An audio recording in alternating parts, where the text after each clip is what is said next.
Right, ladies and gentlemen, MrSotko here. Welcome back to another episode of Hey MrSotko, what do you think of this? So the rules are very, very simple. In the comments down below, you just say, Hey MrSotko, what do you think of this? And then you add a cryptocurrency topic afterwards, and then I take that comment for the next video, talk about it, learn about it, educate about it, all that good stuff. So the first question today comes from Mirage Knight, asking what I think about Navcoin. So in a nutshell, Navcoin is a decentralized cryptocurrency that builds on the latest version of Bitcoin with added features and functionality. Navcoin was created to make online payments easy to do at low cost, all the while making sure to protect your privacy on top of a solid foundation. Navcoin supports SegWit functionality and easy-to-use wallets, which are packed with advanced privacy features. So it has faster transaction times, no need to wait 10 minutes, send Nav anywhere on the planet and instantly have it confirmed as spendable within 30 seconds. It's a proof of stake coin, which we'll get into in just a moment. So with proof of stake, you can earn up to 5% interest on your investment simply by switching your wallet to staking mode. So it's not to be confused with any kind of lending coin. So you can download the wallet here. You can view the roadmap as well. There's some articles about it, and one good thing that the Navcoin team does is display their engineers and their developers. Because one thing I look for in a coin whenever I want to invest in it or anything like that is the development team. So a lot of coins simply lack that, and then that simply... I can't really trust a coin that doesn't display their development team, because when they do display their development team, there is at least some sort of accountability with the coin at the very least, and at least you can look the people up in their past achievements, that sort of thing. So that's a good thing. So Navcoin is a proof of stake coin. Currently, it's about $1.47, but if we go back a month, it was nearly $4, nearly $5 at $4.76, and it's been holding somewhat steady, going down very, very slowly. But that's not surprising because all cryptocurrencies are sort of in a slump right now compared to what they were a couple months ago. And you might be wondering what that has to do with Bitcoin itself and other currencies, and it really has to tie in with Bitcoin. So Bitcoin at one point was nearly 20K, and now it's all the way back down to around 8K. And so the thing is that on a lot of exchanges, all of these altcoins and such are tradable via Bitcoin. So it'll be, you know, BTC to Nav or BTC to Litecoin or this, that, or the other coin. So people are actually taking their Bitcoin and then they're buying altcoins with the Bitcoin on exchanges. So that directly correlates with what you're paying for and what you're buying it with and such. So as Bitcoin goes down, typically altcoins go with it, and as altcoins go up, Bitcoin is going up as well because of that. So they're not all directly 100% related, as you know, some coins can go up while others are going down, but generally it's a sort of a good rule of thumb that if Bitcoin is going up, most altcoins will go up with it. So Navcoin is a proof of stake coin. As I said earlier, you can get the core wallet here on the Navcoin site. If you don't know what a core wallet is, that's okay. Core wallet, once you download it, you actually have to continue to sync it until you have the entirety of the blockchain on your computer. So if it's a Bitcoin core wallet, it's now over 160 gigabytes. I'm not sure how big the Navcoin wallet is, but you essentially have to download every single transaction, all of the blockchain from day one to now. And then if you open your core wallet 5 days later, you'll have to sync those 5 days as well. In the Navcoin core wallet, if you go to options, you can actually unlock the wallet and begin staking. So based on how many coins you have in the wallet is how many coins you're going to get over time. And when it says 5%, I would imagine that that is over a monthly basis, not necessarily a daily basis, because if it was 5% a day, that would be pretty ridiculous and unsustainable. So 5% a month is not too bad. It might take a little longer than that from 5%. So that's a proof of stake coin, as opposed to, say, a proof of work coin, where you're using your GPU and your ASIC to mine a coin. And I think, personally, that proof of stake is sort of the future. Ethereum 2.0 is going to be proof of stake, but that won't come out for 2, 3, maybe more years. So the reason why I think proof of stake is going to be the future is because I don't think that humanity as a whole can really keep up with the GPU demand for much longer. As you can already see on OfferUp or Craigslist or even Newegg, people are selling their GTX 1080 Ti's and even the Vega 64 AMD GPUs for about $1,300, which is easily $500+ more than what they should cost. So as you can see, they're already nearly about 100% more than what they should be. And I don't think that's going to die off anytime soon. I think the prices are just going to keep getting worse and worse. Now, if AMD or NVIDIA releases a new batch, like the 1100 series or the Ampere series that they're calling it, you know, sort of based on the Volta architecture, I think for a little while there will be some lower prices on those because they're coming directly from the manufacturer with like MSRP value. But as soon as people get a hold of those, they will be reselling them for sure for a ridiculous price sooner or later. So count on that to be sure. So if you want some GPUs, make sure you wait for NVIDIA to release their Ampere and then buy it directly from NVIDIA. Usually you can only get about 2 at a time from them, but you'll be able to get it at a reasonable MSRP price rather than some ridiculous aftermarket seller. So the second question is from Token Talk. He asks, will Litecoin be passing Bitcoin anytime soon? What do I think about that, if Litecoin will pass Bitcoin sooner or later? And I think the short answer is no. But I would also like to talk a little further about Litecoin and go over a couple things.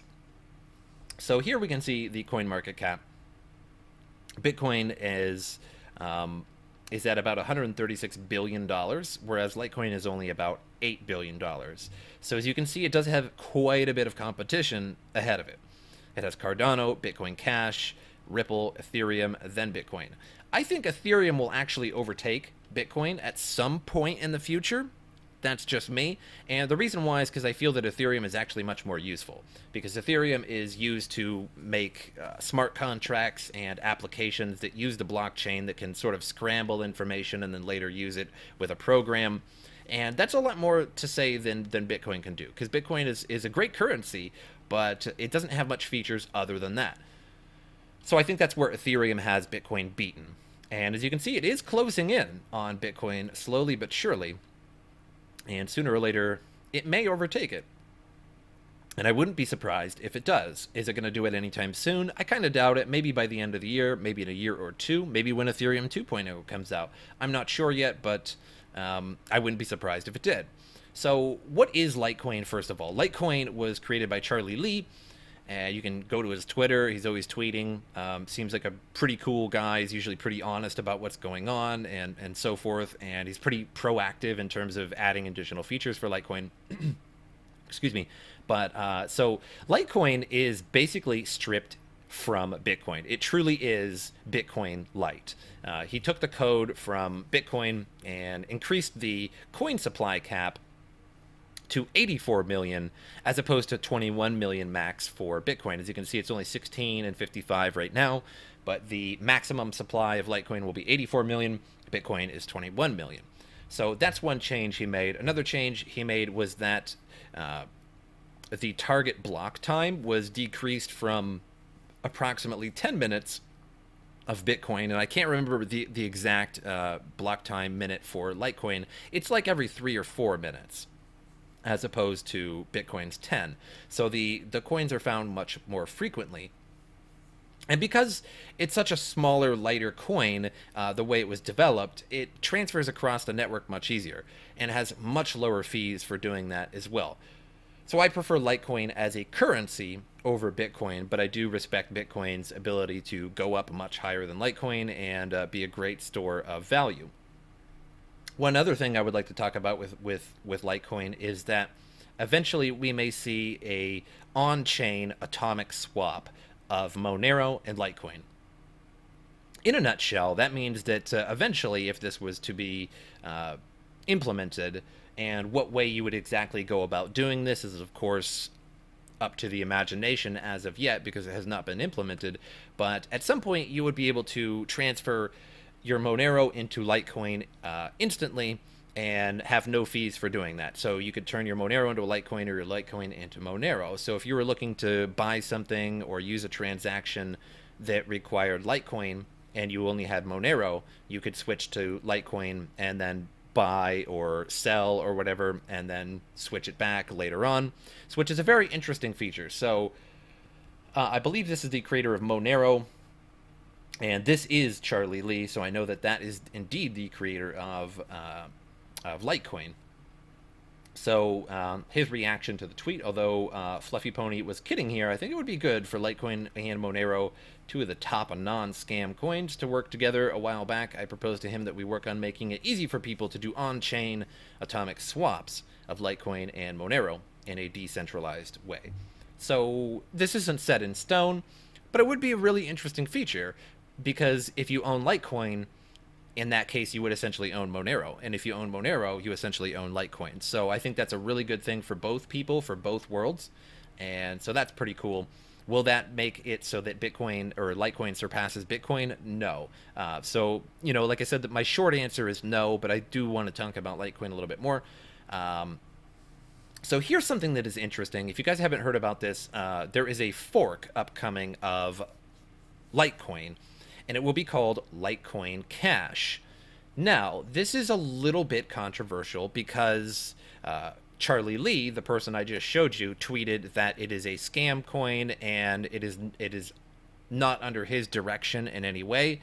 And so we will see.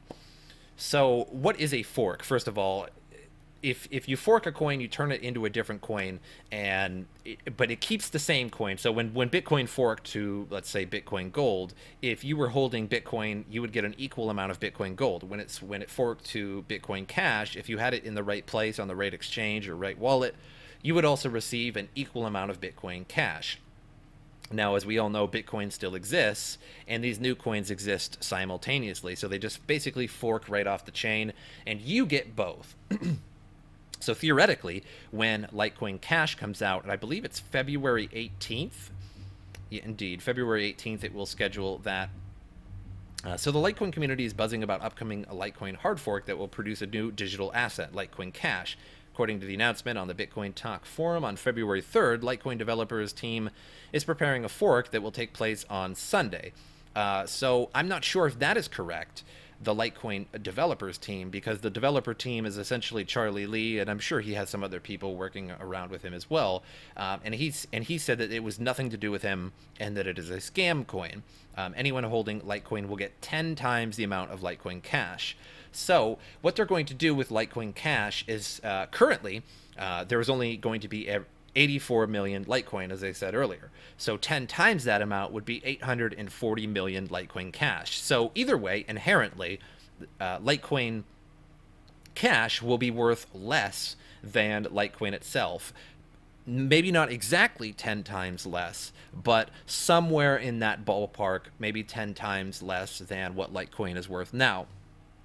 It also goes into why Litecoin fans are puzzled. And I even looked around on Reddit, and I searched around on the internet for a little while earlier in the day about this after I heard this, and everybody seems to be a little bit puzzled by this, and they're not really sure what to think of it. However, the one consensus that people do have is that if they do get Litecoin Cash, that's free stuff, essentially. It's just free coins, and then you can sell it immediately on an exchange if you would like. Of course, that's going to dump the price down quite a bit, but that's usually just the way that forks operate. When Ethereum Classic came out, everybody kind of dumped it. Bitcoin Gold kind of fell immediately. Bitcoin Cash fell immediately. So it just is what it is. So Litecoin fans are puzzled as they do not see any clear reason for this branching out.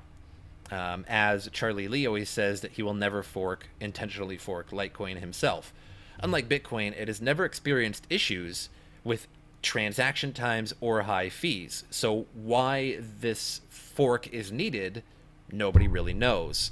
So it could indeed be a scam coin, because with Bitcoin, there is some drama.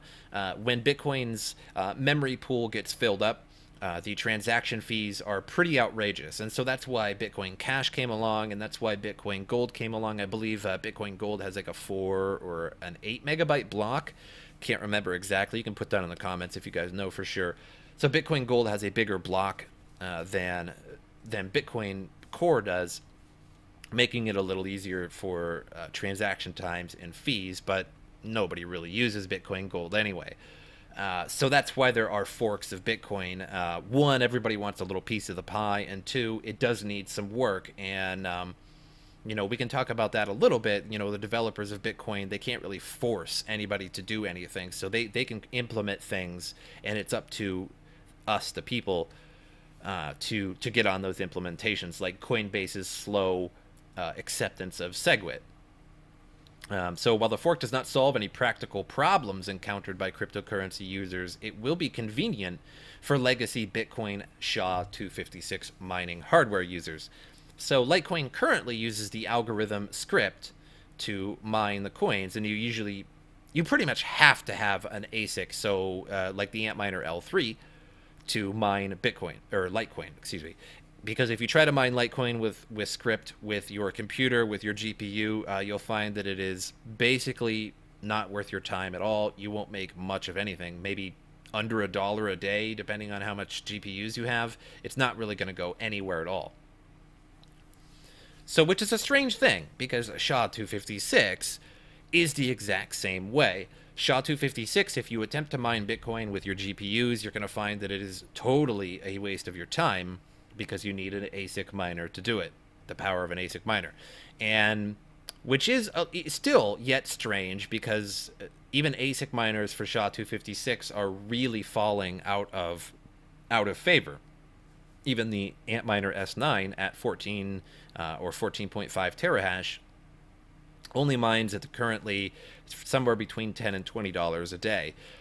And yes, that's because the price of Bitcoin is super low, but even when it was super high, it was no more than, you know, maybe $30 in the last few months. So it's just not really all that worth it. So it's a really interesting, strange coin. There's a lot of mystery behind it. The team behind the fork is anonymous. That makes sense. With no names, no links to social media accounts are provided, which is also rather suspicious. Charlie Lee, famous cryptocurrency enthusiast and Litecoin creator, advises steering clear from the fork.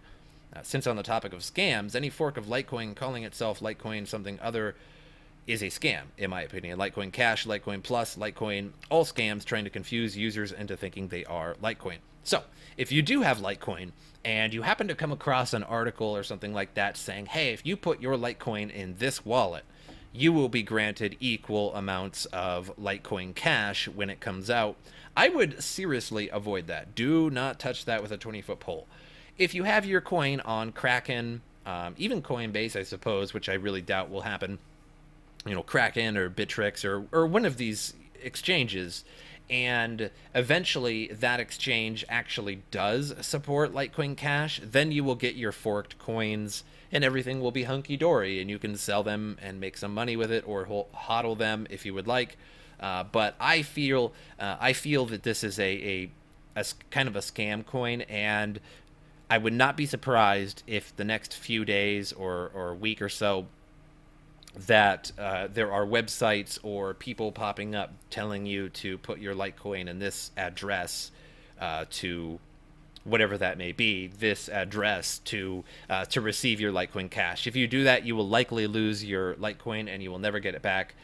So this could be a scam. And there are really no links, again, no names, no links, no social media accounts to actually confirm if this was a real coin or not. So just be wary, be careful about the Litecoin Cash fork. If you do miss out on it, I wouldn't really be that worried about it, because it's going to be worth 10 times as less, and then as soon as it hits exchanges anyway, it will probably be instantaneously sold and the price will just plummet anyway. So you're probably not missing out on much money unless you have thousands upon thousands of Litecoin and it turns out to not be a scam. Then maybe you're going to be missing out on maybe a few hundred or possibly $1,000 if you have thousands of Litecoin. But if you have thousands of Litecoin, then that's not going to be mean that much to you anyway. But I hope you guys enjoyed this episode, and feel free to put a comment down below so that I can use it in the next video. But until then, I will see you guys next time.